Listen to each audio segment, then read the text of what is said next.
गिरिशो वासुदेवः प्रद्युम्नो अमितविक्रमः सङ्कर्षणो निरुद्धश्च शेषाद्रिपतिरेव च जनार्दनः पद्मनाभो वेङ्कटाचलवासनः सृष्टिकर्ता जगन्नाथो माधवो भक्तवत्सलः गोविन्दो गोपतिः कृष्णः केशवो गरुडध्वजः वराहो वामनश्चैव नारायणाधोक्षजः श्रीधरः पुण्डरीकाक्षः सर्वदेवस्तुतो हरिः श्रीनृसिंहो महासिंहः सूत्राकारः पुरातनः रमानाथो महीभर्ता भूधरः पुरुषोत्तमः चोळपुत्रप्रियः शान्तो ब्रह्मादीनां वरप्रदः श्रीनिधिः सर्वभूतानां भयत्कृद्भयनाशनः श्रीरामो रामभद्रश्च भवबन्धैकमोचकः भूतावासो गिरिवासः श्रीनिवासः श्रियः पतिः अच्युतानन्तगोविन्दो विष्णुर्वेङ्कटनायकः सर्वदेवैकशरणं सर्वदेवैकदैवतं समस्तदेवकवचं सर्वदेवशिखामणिः इतीदं कीर्तितं यस्य विष्णोरमिततेजसः त्रिकाले यः पठेन्नित्यं पापं तस्य न विद्यते राजद्वारे पठेद्घोरे सङ्ग्रामे रिपुसङ्कटे भूतसर्पपिशाचादिभयं नास्ति कदाचन अपुत्रो लभते पुत्रान् निर्धनो धनवान् भवेत् रोगार्तो मुच्यते रोगात् बद्धो मुच्येत बन्धनात् यद्यदिष्टतमं लोके तत्तत् प्राप्नोत्यसंशयः ऐश्वर्यं राजसम्मानं भुक्तिमुक्तिफलप्रदम् विष्णोर्लोकैकसोपानं सर्वदुःखैकनाशनं सर्वैश्वर्यप्रदं नॄणां सर्वमङ्गलकारकम् मायावि परमानन्दं त्यक्त्वा वैकुण्ठमुत्तमं स्वामि पुष्करिणीतीरे रमया सह मोदते कल्याणाद्भुतगात्राय कामितार्थप्रदायिने श्रीमद्वेङ्कटनाथाय श्रीनिवासाय मङ्गलम् इति श्रीब्रह्माण्डपुराणे ब्रह्मनारदसंवादे वेङ्कटगिरिमहात्म्ये श्रीवेङ्कटेश अष्टकं सम्पूर्णम्।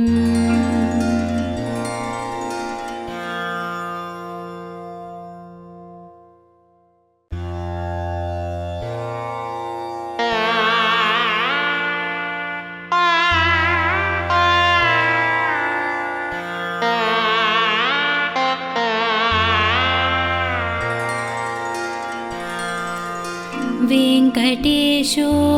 वासुदेवः प्रद्युम्नो अमितविक्रमः सङ्कर्षणो निरुद्धश्च शेषाद्रिपतिरेव च जनार्दनः पद्मनाभो वेङ्कटाचलवासनः सृष्टिकर्ता जगन्नाथो माधवो भक्तवत्सलः गोविन्दो गोपतिः कृष्णः केशवो गरुडध्वजः वराहो वामनश्चैव नारायणाधोक्षजः श्रीधरः पुण्डरीकाक्षः सर्वदेवस्तुतो हरिः श्रीनृसिंहो महासिंहः सूत्राकारः पुरातनः रमानाथो महीभर्ता भूधरः पुरुषोत्तमः चोळपुत्रप्रियः शान्तो ब्रह्मादीनां वरप्रदः श्रीनिधिः सर्वभूतानां भयत्कृद्भयनाशनः श्रीरामो रामभद्रश्च भवबन्धैकमोचकः भूतावासो गिरिवासः श्रीनिवासः श्रियः पतिः अच्युतानन्तगोविन्दो विष्णुर्वेङ्कटनायकः सर्वदेवैकशरणं सर्वदेवैकदैवतं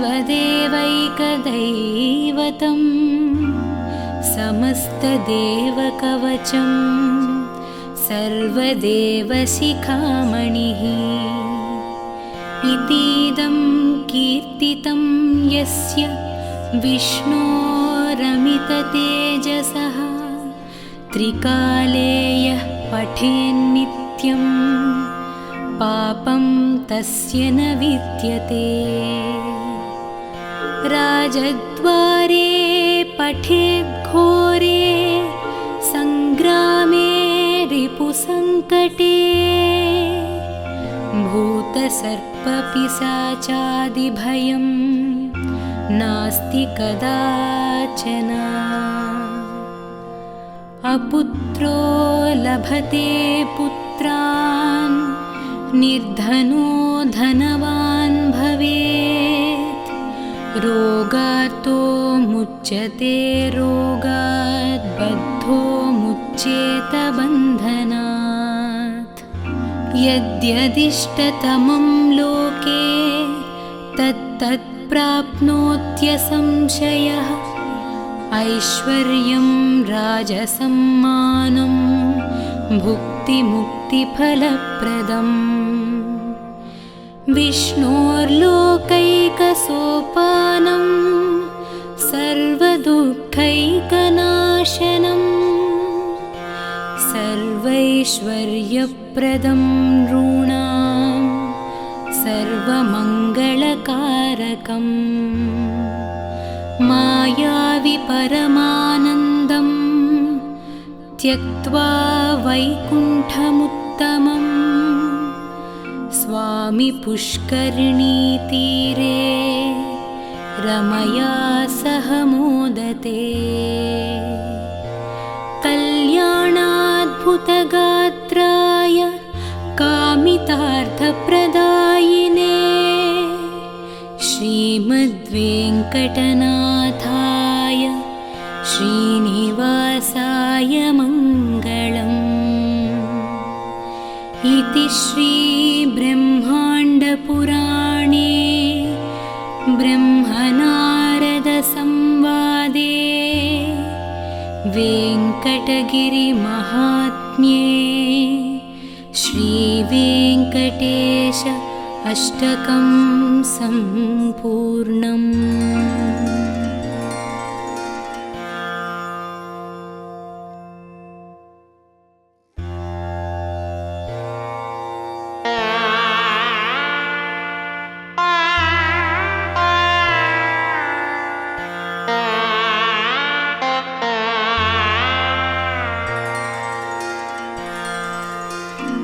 वेङ्कटेशो वासुदेवः प्रद्युम्नो अमितविक्रमः सङ्कर्षणो निरुद्धश्च शेषाद्रिपतिरेव च जनार्दनः पद्मनाभो वेङ्कटाचलवासनः सृष्टिकर्ता जगन्नाथो माधवो भक्तवत्सलः गोविन्दो गोपतिः कृष्णः केशवो गरुडध्वजः वराहो वामनश्चैव नारायणाधोक्षजः श्रीधरः पुण्डरीकाक्षः सर्वदेवस्तुतो हरिः श्रीनृसिंहो महासिंहः सूत्राकारः पुरातनः रमानाथो महीभर्ता भूधरः पुरुषोत्तमः चोळपुत्रप्रियः शान्तो ब्रह्मादीनां वरप्रदः श्रीनिधिः सर्वभूतानां भयत्कृद्भयनाशनः श्रीरामो रामभद्रश्च भवबन्धैकमोचकः भूतावासो गिरिवासः श्रीनिवासः श्रियः पतिः अच्युतानन्तगोविन्दो विष्णुर्वेङ्कटनायकः सर्वदेवैकशरणं सर्वदेवैकदैवतं समस्तदेवकवचं सर्वदेवशिखामणिः इतीदं कीर्तितं यस्य विष्णोरमिततेजसः त्रिकाले यः पठेन्नित्यं पापं तस्य न विद्यते राजद्वारे पठेद्घोरे सङ्ग्रामे रिपुसङ्कटे भूतसर्पपिशाचादिभयं नास्ति कदाचन अपुत्रो लभते पुत्रान् निर्धनो धनवान् भवेत् रोगार्तो मुच्यते रोगात् बद्धो मुच्येत बन्धनात्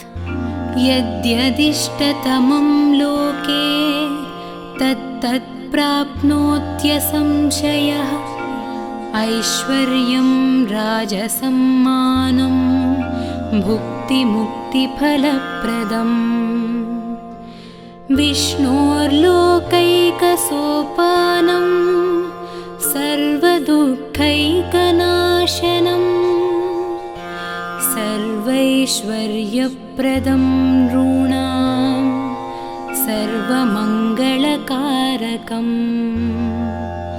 मायावि परमानन्दं त्यक्त्वा वैकुण्ठमुत्तमं स्वामि पुष्करिणीतीरे रमया सह मोदते कल्याणाद्भुतगात्राय कामितार्थप्रदायिने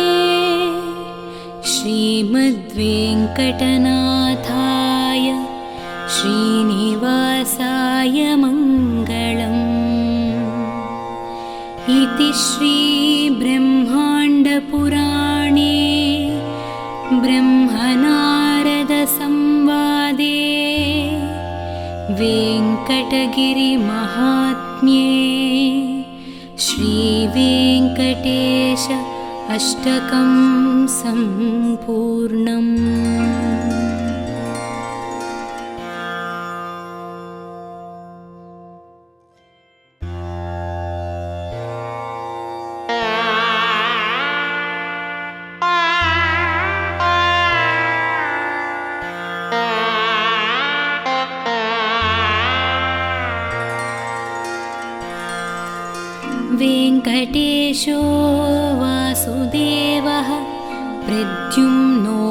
कामितविक्रमः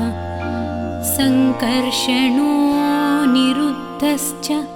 शेषाद्रिपतिरेव च जनार्दनः पद्मनाभो वेङ्कटाचलवासनः सृष्टिकर्ता जगन्नाथो माधवो भक्तवत्सलः गोविन्दो गोपतिः कृष्णः केशवो गरुडध्वजः वराहो वामनश्चैव नारायणाधोक्षजः श्रीधरः पुण्डरीकाक्षः सर्वदेवस्तुतो हरिः श्रीनृसिंहो महासिंहः सूत्राकारः पुरातनः रमानाथो महीभर्ता भूधरः पुरुषोत्तमः चोळपुत्रप्रियः शान्तो ब्रह्मादीनां वरप्रदः श्रीनिधिः सर्वभूतानां भयत्कृद्भयनाशनः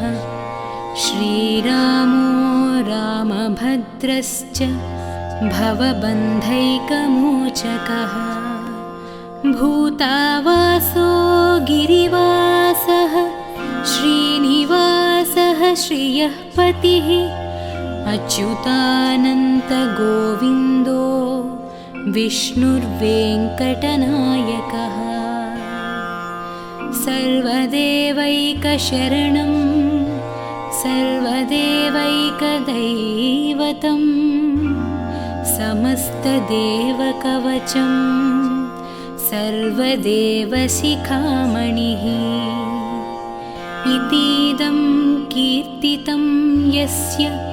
विष्णोरमिततेजसः त्रिकाले यः पठेन्नित्यं पापं तस्य न विद्यते राजद्वारे पठेद्घोरे सङ्ग्रामे रिपुसङ्कटे भूतसर्पपिशाचादिभयं नास्ति कदाचन अपुत्रो लभते पुत्रान् निर्धनो धनवान् भवेत् रोगार्तो मुच्यते रोगात् बद्धो मुच्येत बन्धनात् यद्यदिष्टतमं लोके तत्तत् प्राप्नोत्यसंशयः ऐश्वर्यं राजसम्मानं भुक्तिमुक्तिफलप्रदम् विष्णोर्लोकैकसोपानं सर्वदुःखैकनाशनं सर्वैश्वर्यप्रदं नॄणां सर्वमङ्गलकारकम् मायावि परमानन्दं त्यक्त्वा वैकुण्ठमुत्तमम् स्वामि पुष्करिणीतीरे रमया सह मोदते कल्याणाद्भुतगात्राय कामितार्थप्रदायिने श्रीमद्वेङ्कटनाथाय श्रीनिवासाय मङ्गलम् इति श्रीब्रह्माण्डपुराणे ब्रह्मनारदसंवादे वेङ्कटगिरिमहात्म्ये श्रीवेङ्कटेश अष्टकं सम्पूर्णम्।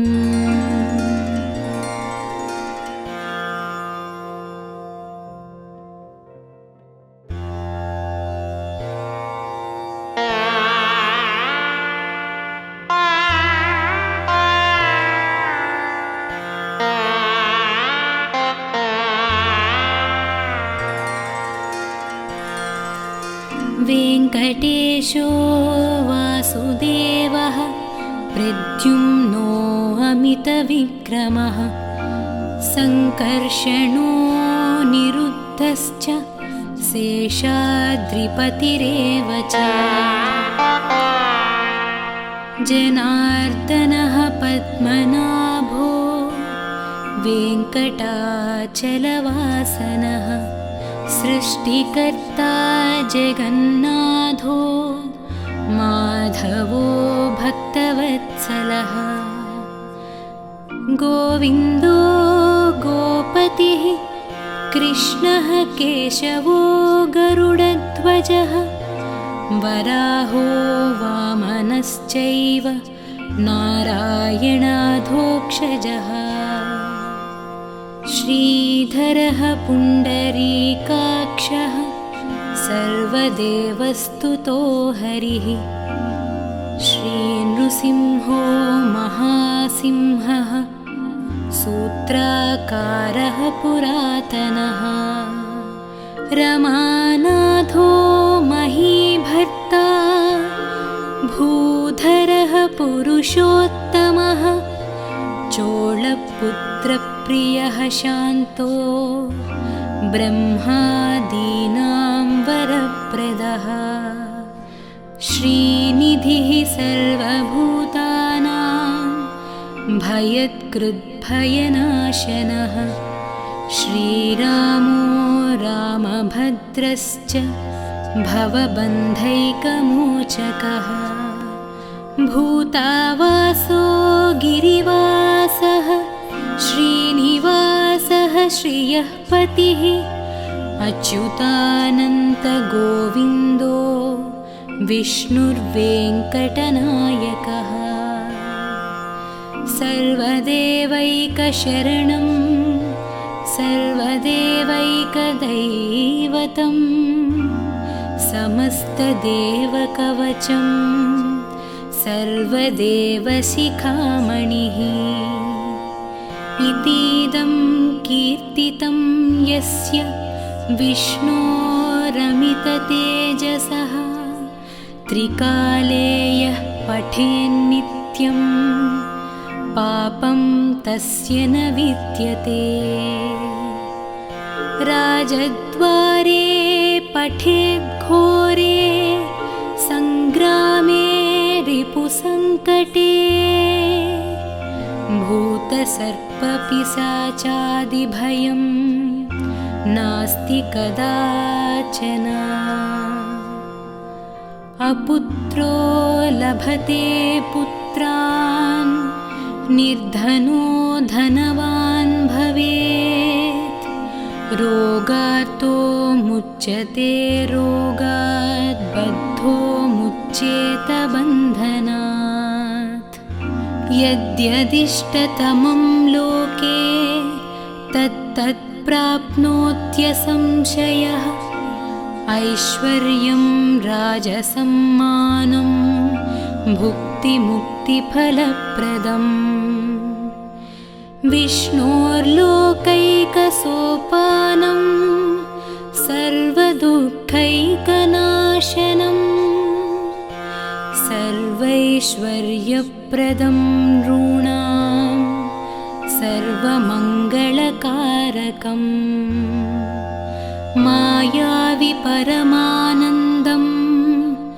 त्यक्त्वा वैकुण्ठमुत्तमं स्वामि पुष्करिणीतीरे रमया सह मोदते कल्याणाद्भुतगात्राय कामितार्थप्रदायिने श्रीमद्वेङ्कटनाथाय श्रीनिवासाय मङ्गलम् इति श्रीब्रह्माण्डपुराणे ब्रह्मनारदसंवादे वेङ्कटगिरिमहात्म्ये श्रीवेङ्कटेश अष्टकं सम्पूर्णम्।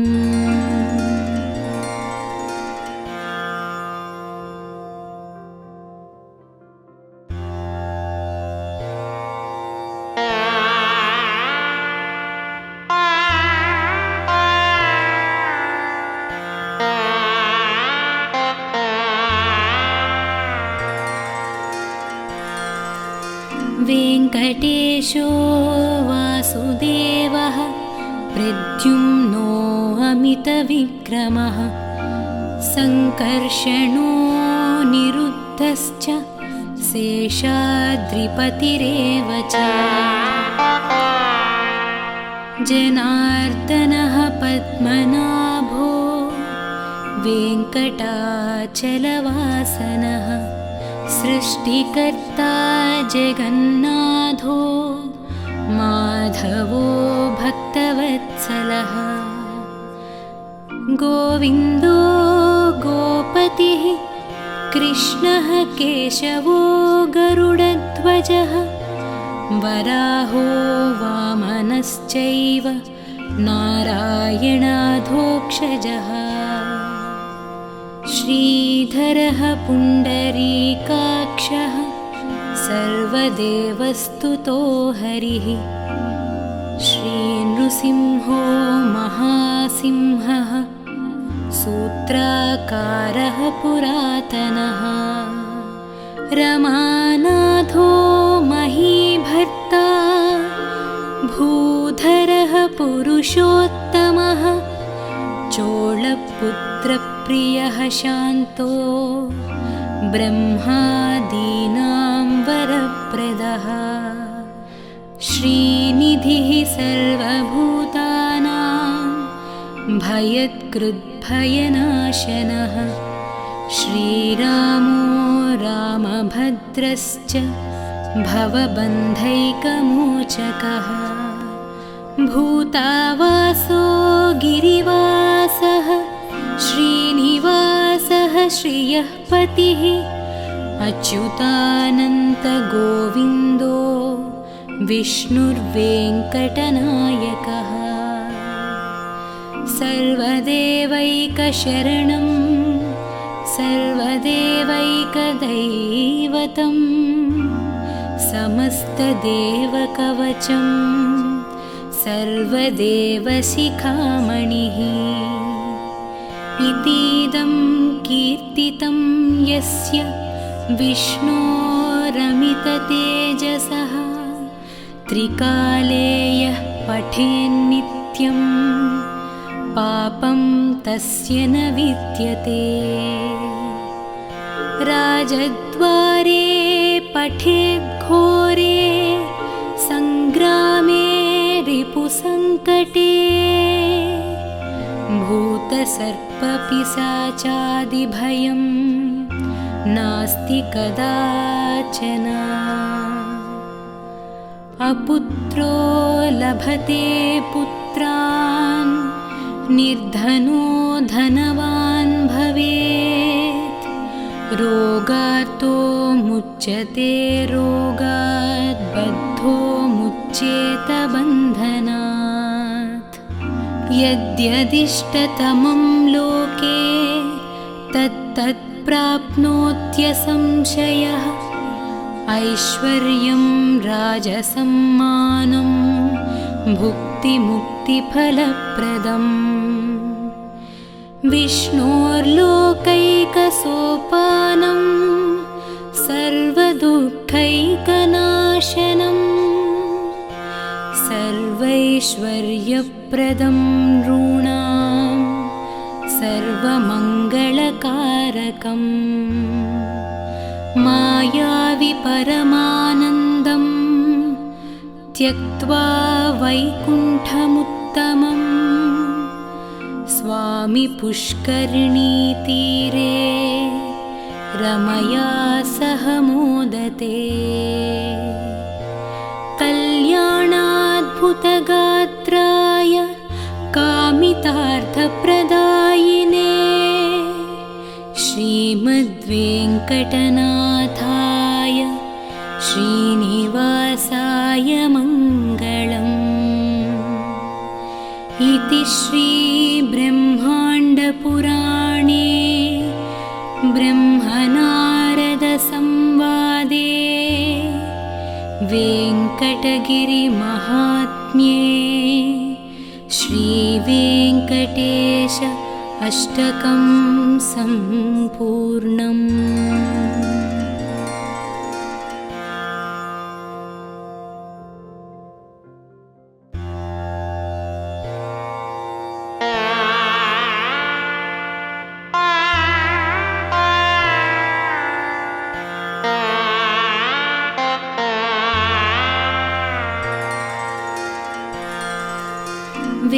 वेङ्कटेशो वासुदेवः प्रद्युम्नो अमितविक्रमः सङ्कर्षणो निरुद्धश्च शेषाद्रिपतिरेव च जनार्दनः पद्मनाभो वेङ्कटाचलवासनः सृष्टिकर्ता जगन्नाथो माधवो भक्तवत्सलः गोविन्दो गोपतिः कृष्णः केशवो गरुडध्वजः वराहो वामनश्चैव नारायणाधोक्षजः श्रीधरः पुण्डरीकाक्षः सर्वदेवस्तुतो हरिः श्रीनृसिंहो महासिंहः सूत्राकारः पुरातनः रमानाथो महीभर्ता भूधरः पुरुषोत्तमः चोळपुत्रप्रियः शान्तो ब्रह्मादीनां वरप्रदः श्रीनिधिः सर्वभूतानां भयत्कृद्भयनाशनः श्रीरामो रामभद्रश्च भवबन्धैकमोचकः भूतावासो गिरिवासः श्रीनिवासः श्रियः पतिः अच्युतानन्तगोविन्दो विष्णुर्वेङ्कटनायकः सर्वदेवैकशरणं सर्वदेवैकदैवतं समस्तदेवकवचं सर्वदेवशिखामणिः इतीदं कीर्तितं यस्य विष्णोरमिततेजसः त्रिकाले यः पठेन्नित्यं पापं तस्य न विद्यते राजद्वारे पठेद्घोरे सङ्ग्रामे रिपुसङ्कटे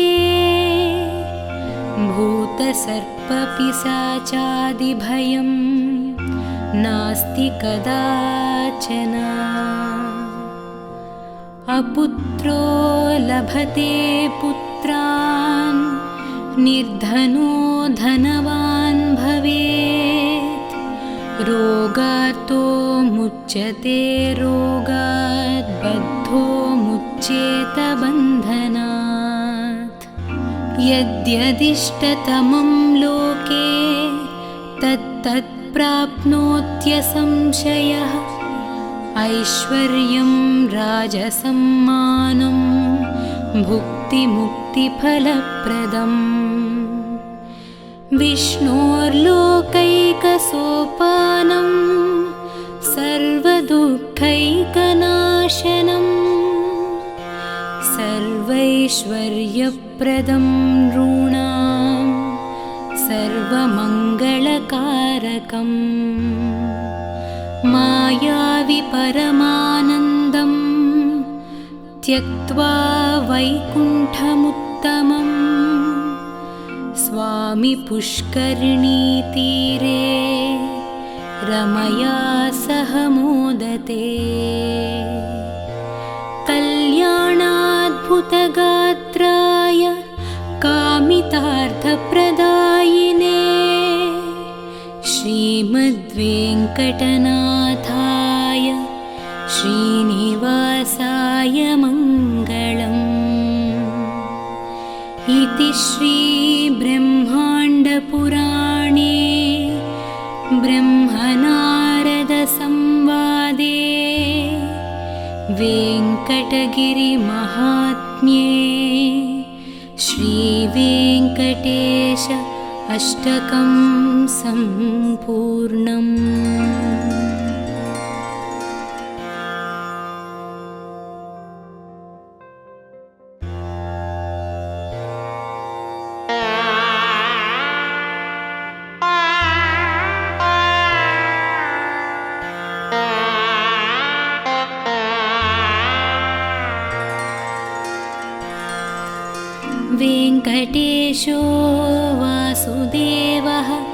प्रद्युम्नो अमितविक्रमः सङ्कर्षणो निरुद्धश्च शेषाद्रिपतिरेव च जनार्दनः पद्मनाभो वेङ्कटाचलवासनः सृष्टिकर्ता जगन्नाथो माधवो भक्तवत्सलः गोविन्दो गोपतिः कृष्णः केशवो गरुडध्वजः वराहो वामनश्चैव नारायणाधोक्षजः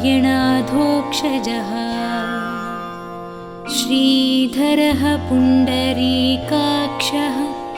सर्वदेवस्तुतो हरिः श्रीनृसिंहो महासिंहः सूत्राकारः पुरातनः रमानाथो महीभर्ता भूधरः पुरुषोत्तमः चोळपुत्रप्रियः शान्तो ब्रह्मादीनां वरप्रदः श्रीनिधिः सर्वभूतानां भयत्कृद्भयनाशनः श्रीरामो रामभद्रश्च भवबन्धैकमोचकः भूतावासो गिरिवासः श्रीनिवासः श्रियः पतिः अच्युतानन्तगोविन्दो विष्णुर्वेङ्कटनायकः सर्वदेवैकशरणं सर्वदेवैकदैवतं समस्तदेवकवचं सर्वदेवशिखामणिः इतीदं कीर्तितं यस्य विष्णोरमिततेजसः त्रिकाले यः पठेन्नित्यं पापं तस्य न विद्यते राजद्वारे पठेद्घोरे सङ्ग्रामे रिपुसङ्कटे भूतसर्पपिशाचादिभयं नास्ति कदाचन अपुत्रो लभते पुत्रान् निर्धनो धनवान् भवेत् रोगार्तो मुच्यते रोगात् बद्धो मुच्येत बन्धनात् यद्यदिष्टतमं लोके तत्तत् प्राप्नोत्यसंशयः ऐश्वर्यं राजसम्मानं भुक्तिमुक्तिफलप्रदम् विष्णोर्लोकैकसोपानं सर्वदुःखैकनाशनं सर्वैश्वर्यप्रदं नॄणां सर्वमङ्गलकारकम् मायावि परमानन्दं त्यक्त्वा वैकुण्ठमुत्तमं स्वामि पुष्करिणीतीरे रमया सह मोदते कल्याणाद्भुतगात्राय कामितार्थप्रदायिने श्रीमद्वेङ्कटनाथाय श्रीनिवासाय मङ्गलम् इति श्रीब्रह्माण्डपुराणे ब्रह्मनारदसंवादे वेङ्कटगिरिमहात्म्ये श्रीवेङ्कटेश अष्टकं सम्पूर्णम्।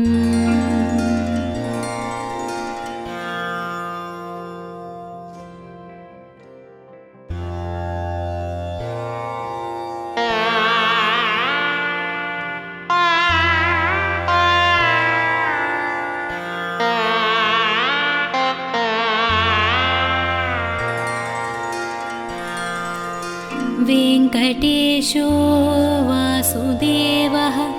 प्रद्युम्नो अमितविक्रमः सङ्कर्षणो निरुद्धश्च शेषाद्रिपतिरेव च जनार्दनः पद्मनाभो वेङ्कटाचलवासनः सृष्टिकर्ता जगन्नाथो माधवो भक्तवत्सलः गोविन्दो गोपतिः कृष्णः केशवो गरुडध्वजः वराहो वामनश्चैव नारायणाधोक्षजः श्रीधरः पुण्डरीकाक्षः सर्वदेवस्तुतो हरिः श्रीनृसिंहो महासिंहः सूत्राकारः पुरातनः रमानाथो महीभर्ता भूधरः पुरुषोत्तमः चोळपुत्रप्रियः शान्तो ब्रह्मादीनां वरप्रदः श्रीनिधिः सर्वभूतानां भयत्कृद्भयनाशनः श्रीरामो रामभद्रश्च भवबन्धैकमोचकः भूतावासो गिरिवासः श्रीनिवासः श्रियः पतिः अच्युतानन्तगोविन्दो विष्णुर्वेङ्कटनायकः सर्वदेवैकशरणं सर्वदेवैकदैवतं समस्तदेवकवचं सर्वदेवशिखामणिः इतीदं कीर्तितं यस्य विष्णोरमिततेजसः त्रिकाले यः पठेन्नित्यं पापं तस्य न विद्यते राजद्वारे पठेद्घोरे सङ्ग्रामे रिपुसङ्कटे भूतसर्पपिशाचादिभयं नास्ति कदाचन अपुत्रो लभते पुत्रान् निर्धनो धनवान् भवेत् रोगार्तो मुच्यते रोगात् बद्धो मुच्येत बन्धनात् यद्यदिष्टतमं लोके तत्तत् प्राप्नोत्यसंशयः ऐश्वर्यं राजसम्मानं भुक्तिमुक्तिफलप्रदम् विष्णोर्लोकैकसोपानं सर्वदुःखैकनाशनं सर्वैश्वर्यप्रदं नॄणां सर्वमङ्गलकारकम् मायावि परमानन्दं त्यक्त्वा वैकुण्ठमुत्तमम् स्वामी पुष्करिणीतीरे रमया सह मोदते कल्याणाद्भुतगात्राय कामितार्थप्रदायिने श्रीमद्वेङ्कटनाथाय श्रीनिवासाय मङ्गलम् इति श्रीब्रह्माण्डपुराणे ब्रह्मनारदसंवादे वेङ्कटगिरिमहात्म्ये श्रीवेङ्कटेश अष्टकं सम्पूर्णम्।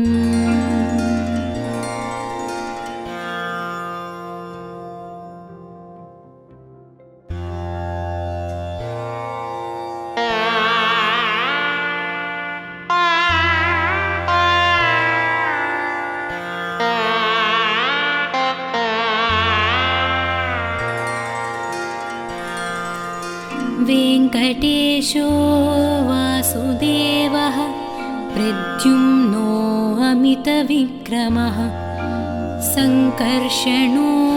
निरुद्धश्च शेषाद्रिपतिरेव च जनार्दनः पद्मनाभो वेङ्कटाचलवासनः सृष्टिकर्ता जगन्नाथो माधवो भक्तवत्सलः गोविन्दो गोपतिः कृष्णः केशवो गरुडध्वजः वराहो वामनश्चैव नारायणाधोक्षजः श्रीधरः पुण्डरीकाक्षः सर्वदेवस्तुतो हरिः श्रीनृसिंहो महासिंहः सूत्राकारः पुरातनः रमानाथो महीभर्ता भूधरः पुरुषोत्तमः चोळपुत्रप्रियः शान्तो ब्रह्मादीनां वरप्रदः श्रीनिधिः सर्वभूतानां भयत्कृद्भयनाशनः श्रीरामो रामभद्रश्च भवबन्धैकमोचकः भूतावासो गिरिवासः श्रीनिवासः श्रियः पतिः अच्युतानन्तगोविन्दो विष्णुर्वेङ्कटनायकः सर्वदेवैकशरणं सर्वदेवैकदैवतं समस्तदेवकवचं सर्वदेवशिखामणिः इतीदं कीर्तितं यस्य विष्णोरमिततेजसः त्रिकाले यः पठेन्नित्यं पापं तस्य न विद्यते राजद्वारे पठेद्घोरे सङ्ग्रामे रिपुसङ्कटे भूतसर्पपिशाचादिभयं नास्ति कदाचन अपुत्रो लभते पुत्रान् निर्धनो धनवान् भवेत् रोगार्तो मुच्यते रोगात् बद्धो मुच्येत बन्धनात् यद्यदिष्टतमं लोके तत्तत् प्राप्नोत्यसंशयः ऐश्वर्यं राजसम्मानं भुक्तिमुक्तिफलप्रदम् विष्णोर्लोकैकसोपानं सर्वदुःखैकनाशनं सर्वैश्वर्यप्रदं नॄणां सर्वमङ्गलकारकम् मायावि परमानन्दं त्यक्त्वा वैकुण्ठमुत्तमं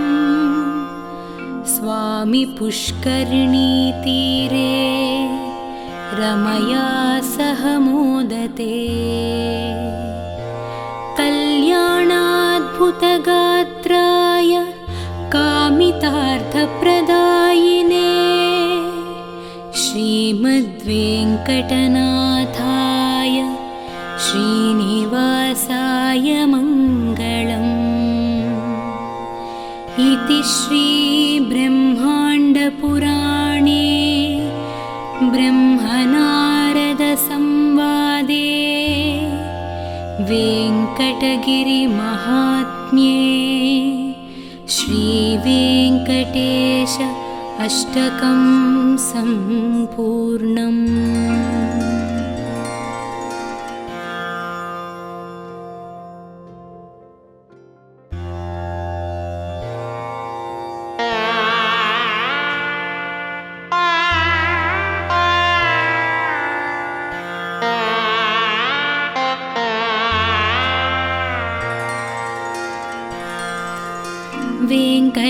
गिरीशो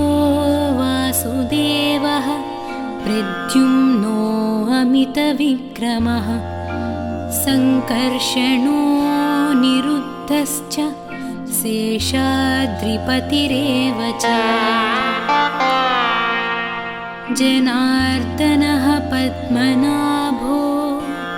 वेङ्कटाचलवासनः सृष्टिकर्ता जगन्नाथो माधवो भक्तवत्सलः गोविन्दो गोपतिः कृष्णः केशवो गरुडध्वजः वराहो वामनश्चैव नारायणाधोक्षजः श्रीधरः पुण्डरीकाक्षः सर्वदेवस्तुतो हरिः श्रीनृसिंहो महासिंहः सूत्राकारः पुरातनः रमानाथो महीभर्ता भूधरः पुरुषोत्तमः चोळपुत्रप्रियः शान्तो ब्रह्मादीनां वरप्रदः श्रीनिधिः सर्वभूतानां भयत्कृद्भयनाशनः श्रीरामो रामभद्रश्च भवबन्धैकमोचकः भूतावासो गिरिवासः श्रीनिवासः श्रियः पतिः अच्युतानन्तगोविन्दो विष्णुर्वेङ्कटनायकः सर्वदेवैकशरणं सर्वदेवैकदैवतं समस्तदेवकवचं सर्वदेवशिखामणिः इतीदं कीर्तितं यस्य विष्णोरमिततेजसः त्रिकाले यः पठेन्नित्यं पापं तस्य न विद्यते राजद्वारे पठेद्घोरे सङ्ग्रामे रिपुसङ्कटे भूतसर्पपिशाचादिभयं नास्ति कदाचन अपुत्रो लभते पुत्रान् निर्धनो धनवान् भवेत् रोगार्तो